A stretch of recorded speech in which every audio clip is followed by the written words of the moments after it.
Hello everyone, this is Pamneet Gangolia. स्वागत करता हूं आप सभी का एमपी बोर्ड एजुकेशन के यूट्यूब चैनल पर। तो यार, हमने पहला सेट कंप्लीट कर लिया है, हम आ चुके हैं अब दूसरे सेट पर। दूसरे सेट में देखेंगे हम ऑब्जेक्टिव्स, ठीक है, इनको सॉल्व करने की कोशिश करते हैं।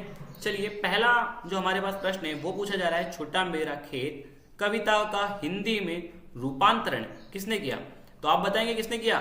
पता है ना भाई, भोला भाई पटेल ने। किन्होंने? भोला भाई पटेल ने। ठीक है, याद रखना। दूसरा देखो, कौन सा भाव सुषुप्तावस्था में विद्यमान रहता है? कौन सा भाव रहता है भाई साहब? हमेशा स्थायी भाव। उत्पीड़न का अर्थ क्या होता है? शोषण होता है। धाक के वही तीन पात होना मतलब हमेशा एक जैसा, सदा एक सा। और देखो आगे क्या है, सिंधु सभ्यता के सौंदर्य बोध को क्या नाम दिया है? क्या नाम दिया? राजपोषित कि धर्म पोषित, व्यापार पोषित, समाज पोषित नाम दिया है। ठीक है, संवाददाताओं के बीच काम का विभाजन क्या कहलाता है? उसको अपन कहते हैं बीट। बाइट अलग हो जाता है, इसके अलावा रिकॉर्डिंग अलग चीज है, लाइव अलग चीज है, बीट अलग है। ओके, चलिए आ जाते हैं हम थोड़ा और नीचे। रिक्त स्थान में सही शब्द का चयन करके लिखिए। तो देखो भैया, बिना मुरझाए महकने के माने फूल क्या जाने। रीतिकाल का एक अन्य नाम, अपन ने पिछले में पढ़ा था कि श्रृंगार काल का अन्य नाम था रीतिकाल, और यहाँ पे उसका अपोजिट दे दिया गया। ठीक है, जो गुण काव्य में जोश भर रहा है, तो कौन सा गुण होगा? वो ओज गुण होगा ना। बस। पहलवान की ढोलक पाठ की विधा क्या है? कहानी है, व्यंग्य की नाटक है? एक कहानी है। ठीक। वाक्य निरर्थक, व्यंग्यात्मक, सार्थक शब्द समूह है। वाक्य क्या है यार? वाक्य ऐसा है कि शब्दों का समूह है जिसका सचमुच कुछ अर्थ हो, तो यहाँ पे अपन लगा देंगे सार्थक। सौंदर्यकर मराठी भाषा के थे भाई साहब। ठीक है, एक सफल साक्षात्कारताओं में क्या होना चाहिए? एक सफल साक्षात्कारता में क्या होना चाहिए? अपर्याप्त ज्ञान, सुंदरता होनी चाहिए, पर्याप्त ज्ञान होना चाहिए? पर्याप्त ज्ञान होना चाहिए, है ना। चलिए आगे आते हैं। रुबाइया, तो रुबाइया किसने लिखा है? हम यहाँ पर ले आएंगे फिराक गोरखपुरी ने। ठीक है, दूसरा देखो, खंड काव्य क्या है? खंड काव्य अपना यहाँ पे पंचवटी, तो ये अपना सेकंड यहाँ पे आ जाएगा। क्लियर।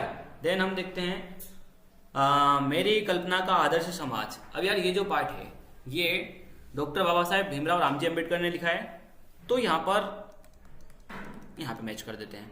ठीक है, अब रचना के आधार पर वाक्य के प्रकार देखो यार, रचना के आधार पर अलग होते हैं, अर्थ के आधार पर अलग होते हैं। ठीक है, अर्थ के आधार पर 8 होते हैं।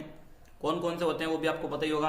और अपने रचना के आधार पर 3 प्रकार के होते हैं। 3 प्रकार के कौन कौन से हैं वो भी आपको पता होगा। अभी देख लेते हैं, अपन लगा लेते 3 पे पहले। तो ये रहा 3।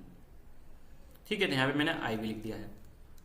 ओके, फोर्थ 3 होते हैं यार अपने नॉर्मल से। कौन कौन से? एक तो सरल, और एक मिश्रित, और एक संयुक्त। ठीक है, ये अपने होते रचना के आधार पर। और देखेंगे मेरी कल्पना, ये हो चुका था, रचना के आधार पर हो चुका था। अब बचा है अतीत में दबे पाओ। अतीत में दबे पाओ। अब यार, ये पार्ट किसने लिखा है? Do you know about it? तो ये जो पार्ट है अतीत में दबे पाओ, ये लिखा है हमारे ओम थानवी ने, जो कि मोहनजोदड़ो वाले चैप्टर के ऊपर डिपेंडेंट है पूरा का पूरा। ठीक है, सो यहाँ पे मैंने कर दिया है 5th मार्क। इसके अलावा संचार माध्यम रेडियो क्या करते हैं? सुनते हैं, बस ये यहाँ पे लगा दो, श्रव्य। ओके, चलो और देखते हैं। अब आ गए अपने पास एक शब्द एक वाक्य में उत्तर देने वाले प्रश्न। बच्चे निडरता के साथ किसके सामने आते हैं? किसके सामने आते हैं निडरता के साथ? वो आते हैं सुनहरे सूर्य के सामने। सुनहरे सूर्य के सामने। ओके, अब मैं नाच्यो बहुत गोपाल में कौन सा रस है? अब मैं नाच्यो बहुत गोपाल, इसमें है शांत रस। ठीक है, शांत रस। देन गुड़धानी का क्या अर्थ है? गुड़धानी का क्या अर्थ है?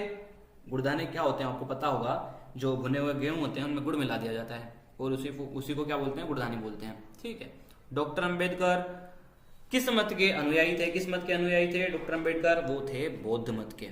ठीक है, बौद्ध मत के। क्लियर है। फिर देखो, तकनीकी शब्द को क्या कह सकते हैं अपन? तकनीकी शब्द का दूसरा नाम क्या हो सकता है? तो होता है प्रौद्योगिकी शब्द। क्या होता है? प्रौद्योगिकी शब्द। प्रौद्योगिकी शब्द। ठीक है, और देखते हैं सिंधु सभ्यता की ईंटों की बनावट का अनुपात क्या था? रेशियो पूछ रहे हैं भाई साहब, तो बता दो क्या है? 4:2:1। क्लियर। बाइट क्या है? बाइट यार वो अपना स्टोरेज से रिलेटेड होता है, जो भी कंप्यूटर का स्टोरेज होता है उसमें देखते हैं अपन कि कंप्यूटर सूचना में प्रयुक्त सूचना की आधारभूत इकाई।